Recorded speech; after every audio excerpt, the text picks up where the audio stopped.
C'est un plaisir de vous retrouver. Bienvenue à ce journal. À la une, la présence du président rwandais sur le sol burundais est un signe de la reprise des relations diplomatiques entre le Burundi et le Rwanda. La déclaration est du ministre des Relations extérieures. Le président rwandais avait répondu présent ce samedi au sommet extraordinaire des chefs d'État de la communauté est-africaine à Bujumbura.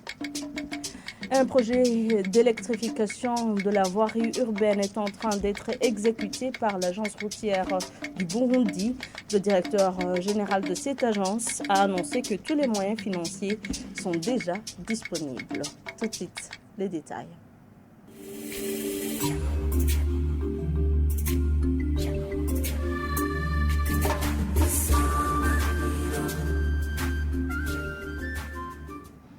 Encore une fois, bienvenue. Nous débutons ce journal avec la page diplomatie.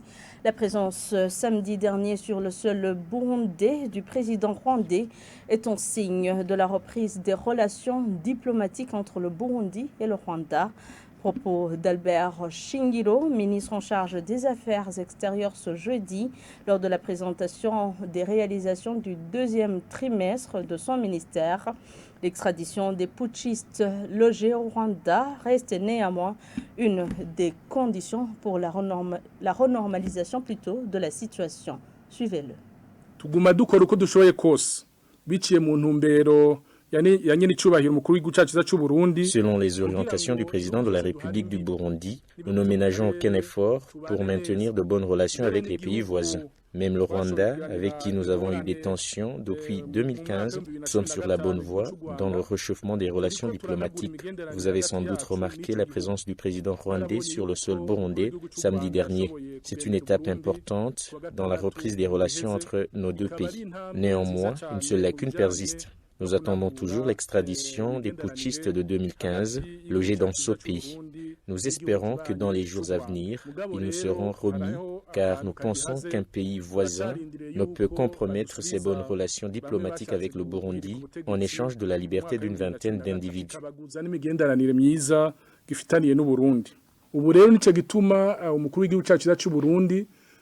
C'est dans cette optique que le chef de l'État burundais, en collaboration avec ses homologues de la région, travaille pour apaiser les tensions et faire cesser le plus rapidement possible les hostilités à l'est de la République démocratique du Congo afin d'éviter le déplacement massif vers nos pays des populations civiles fuyant l'insécurité. Une situation qui serait beaucoup plus difficile à gérer pour la région. Les femmes sont les plus exposées aux défis liés à la sécurité alimentaire. Les propos sont de la présidente de l'association des femmes journalistes, AFJO, lors de l'ouverture d'un atelier de formation à l'endroit des membres de la dite association sur la couverture médiatique des sujets relatifs à la sécurité alimentaire et nutritionnelle ce jeudi.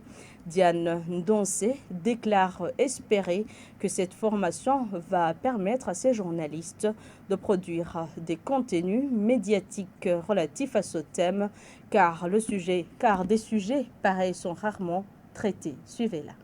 Nous avons organisé cet atelier de formation à l'endroit des femmes journalistes parce que nous avons constaté que les questions relatives à la sécurité alimentaire et nutritionnelle ne sont pas couvertes suffisamment. Et donc nous espérons qu'avec les femmes journalistes, une fois informées sur ce que c'est la sécurité alimentaire, quelles seront capables de traiter ces sujets en rapport avec la sécurité alimentaire. Par conséquent, organiser des descentes, contribuer dans leurs rédactions respectives, d'organiser des descentes pour collecter les informations auprès des femmes, parce que la majorité de la population burundaise est faite par les femmes, et en particulier les femmes rurales. Et nous espérons alors que ces femmes pourront se rendre sur le terrain pour approcher ces femmes qui contribuent énormément dans l'alimentation de la famille. Il n'y a pas des informations relatives à la sécurité alimentaire et nutritionnelle qui sont traitées suffisamment par les médias. Et même quand ces questions sont traitées, les médias se limitent dans les zones urbaines. Les médias ne parviennent pas à atteindre la population rurale. Donc, nous espérons alors qu'aujourd'hui, avec cette formation, que ces problèmes seront résolus par les femmes journalistes à cette question. Et une autre chose est que les femmes rurales vont avoir accès à cette information qui seront diffusées par les médias en rapport avec ce sujet de sécurité alimentaire et nutritionnelle. L'agence routière du Burundi, ARB, annonce le projet d'électrification de la voirie urbaine. Les routes protocolaires de la mairie de Bujumbura et d'autres en cours de réhabilitation. Le directeur général de cette agence, l'ingénieur Régis Mawenayo, fait savoir que la Régie des eaux a déjà commencé les travaux où seront mis les poteaux électriques. Les moyens financiers de la part de l'État et de celui des partenaires sont déjà disponibles. Suivez l'ingénieur Régis Mawenayo. Une route bien éclairée, c'est une route sécurisée parce que, en plus que ça permet aux automobilistes de voir là où ils voient, ou bien les piétons, ça permet aussi d'éviter les vols parce que pendant la nuit, il y a des gens qui se font cambrioler le long des routes.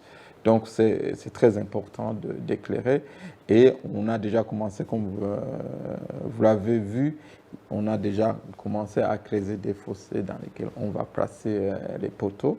Donc on va éclairer les axes protocolaires qu'on a choisis. Évidemment, ce n'est pas que sur ces axes protocolaires. Ça demanderait un gros budget de dire qu'on va éclairer toutes les routes, mais les routes protocolaires, on va les éclairer. On va éclairer également toutes les nouvelles routes qu'on va construire, comme on l'a fait à l'axe aéroport international de Bujumbura. Et par exemple, on va réhabiliter la RN9 rond-point des Nations Unies jusqu'à la rivière Gikoma. Là, on va éclairer. Et bientôt, on va aussi réhabiliter le tronçon RN3 jusqu'à Gitaza. La partie ville de Bujumbura, on va aussi éclairer pour qu'effectivement, à cet endroit-là, les routes soient éclairées et éviter ainsi les déboires que je venais de dire un peu. De toutes les façons, les moyens financiers sont toujours à gérer. C'est dire que c'est suffisant ou que c'est trop suffisant. En tout cas, pour les travaux qu'on a débutés, on a les moyens pour le faire. On nous a donné les moyens pour le faire. On pense qu'on va arriver au but. 55 fabricants de pain et de la farine complète se sont déjà fait enregistrer au bureau de burundais de normalisation. Dans une conférence de presse animée la semaine dernière, le directeur général a expliqué que ceux qui ne se sont pas encore fait enregistrer demeurent moins nombreux après l'appel à l'enregistrement d'il y a 4 mois. Séverin Sindai Kengeda indique néanmoins qu'ils doivent impérativement se faire enregistrer pour faciliter le contrôle de la qualité dans ce secteur. Suivez. Et sur l'établissement des listes des gens qui fabriquent le pain et la farine complète ou farine d'eau bouillie pour venir se faire enregistrer dans le but de connaître leur effectif en vue de les former, surtout dans le management de la qualité et de leurs produits. Jusqu'à présent, ceux qui fabriquent la farine d'eau bouillie ou le pain, c'est seulement 55 fabricants qui se sont fait enregistrer. Je pense qu'il faut continuer à venir, on va faire appel pour qu'ils viennent encore s'enregistrer. Et après aussi, on va s'adapter à l'état des lieux, à la situation actuelle qui prévaut dans le pays, comme par exemple maintenant, ce qui se passe dans les informations, comme vous le savez, les liqueurs qui sont accusés, n'est-ce pas, de nuire à la santé des consommateurs, surtout aux Agara et Kik. Nous voyons ici, au bureau de normalisation, même ailleurs, que ce problème ne réside pas à la fabrication de ces liqueurs, mais le problème, c'est la quantité emballée. Il faut que la quantité de ces produits alcoolisés soit emballée dans des emballages qui ont une quantité, un volume un peu élevé, et comme ça, les gens qui ont peu d'argent n'auront pas la capacité de s'en approprier. C'est par ici que prend fin ce journal. Merci à tous de l'avoir suivi. Bonne suite des programmes avec la télévision Isanganiro.